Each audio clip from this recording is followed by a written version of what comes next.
ভয়ঙ্কর যে শাস্তি, তার পাশাপাশি ইফটিজিং থেকে শুরু করে সাইবার বুলিং প্রত্যেকটা হ্যারাসমেন্টের জন্য দৃষ্টান্তমূলক বিচার করা হয় এবং বিচার যেন নিশ্চিত করা হয়। ধন্যবাদ।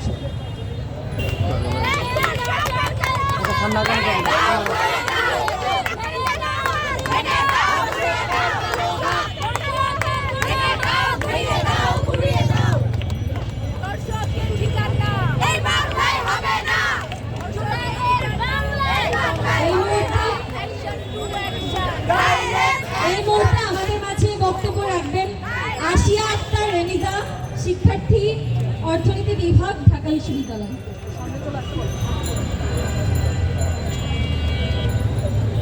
আসসালামু আলাইকুম।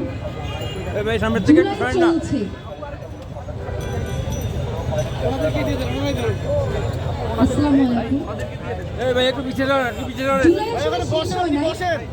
জুলাই, আমাদের যুদ্ধ এখনো চলছে, আমাদের সংগ্রাম এখনো চলছে এবং দেশকে যারাই অস্থিতিশীল করতে যাচ্ছে তারা টুল হিসেবে ব্যবহার করছে নারীকে এবং এর শিকার হচ্ছে নারীরা এবং দেশের জনগণ। এটা আসলে আমাদের জন্য খুবই একটা দুঃখের যে আমরা সে যে পক্ষই হোক না কেন, যখনই তারা অস্থিতিশীল করতে চায় তারা নারীকে টুল হিসেবে ব্যবহার করে।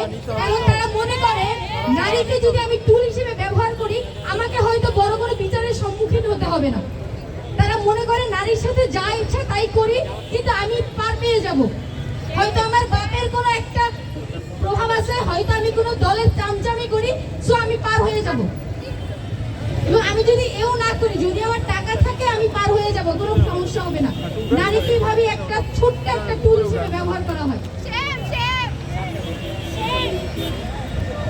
তাই জুলাই পার হওয়ার পরও আমাদেরকে আজ নিরাপত্তার জন্য নামতে হয়, আমাদেরকে আজ ধর্ষণ থেকে যেন আমরা রেহাই পাই সেই জন্য নামতে হয়, রাজুর সামনে এসে দাঁড়াতে হয়। তাই আমি বলবো যে ধর্ষণ করে যাদেরকে গ্রেফতার করা হয় তাদেরকে যেন শাস্তি দেওয়া হয়। আমি দেখছি ধর্ষণের অনেক খবর পাই প্রতিদিন, ধরা হয় হয়তো কেউকে, কিন্তু কার যে বিচার হয় সেটা আমি জানি না আদৌ বিচার হয় কিনা। হয়তো তাদেরকে একদিক দিয়ে ধরে, আমাদের খবরটা পাই, পরদিন সকালে সে জামিনে বের হয়, আর তার খবর থাকে না। যার কারণে আমরা আমাদের সমাজ থেকে এই ধর্ষণ নামক বিভৎস জিনিসটাকে দূর করতে পারতেছি না। ধর্ষণের কারণ কোনো পোশাক নয়, কোনো কিছুই নয়, এর কারণ ধর্ষকের বিকৃত মানসিকতা। তাই আমরা যদি ধর্ষককে তার এই বিকৃত মানসিকতা থেকে দূরে রাখতে চাই, তবে তার ব্রেইনে এই সিঙ্গারটা দিতে হবে যে তুমি যদি এই ন্যাক্কারজনক কাজটা করো, এই জঘন্য কাজটা করো, তাহলে তোমাকে শাস্তি ভোগ করতেই হবে। এবং আমাদেরকে সোসাইটিকে জানাতে হবে যে তোমরা যদি এই ধরনের কাজের সাথে জড়িত থাকো তাহলে তোমার শাস্তি হবে। এখানে আর কোনো উপায় নেই, আমাদেরকে ধর্ষকের শাস্তির ব্যবস্থাটা করতে হবে, কিন্তু আমরা কখনো শাস্তির খোঁজ পাই না। এই যে দেশে আইন শৃঙ্খলা এত অবনতি হয়েছে, কিন্তু এর সাথে সংশ্লিষ্ট যে আমাদের অভিভাবকরা আছে তাদের আমি দেখি না কোনো কনসার্ন আছে, কারণ তাদের ঘরে এটা যাচ্ছে না।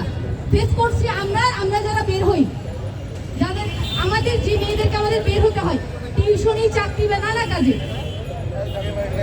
আমাদের স্বরাষ্ট্র উপদেষ্টা বলে আইন শৃঙ্খলার উন্নতি হচ্ছে, আমি তো দেখতে পাই না উন্নতি হচ্ছে। তাদেরকে আমরা বলবো আপনারা ফিল্ডে আসুন, কাজ করুন। শুধুমাত্র চেয়ারে বসে থাকার জন্য আপনাদেরকে চেয়ারগুলোতে বসানো হয় নাই। যদি আপনারা দায়িত্ব নিতে না পারেন, সসম্মানে চলে যান।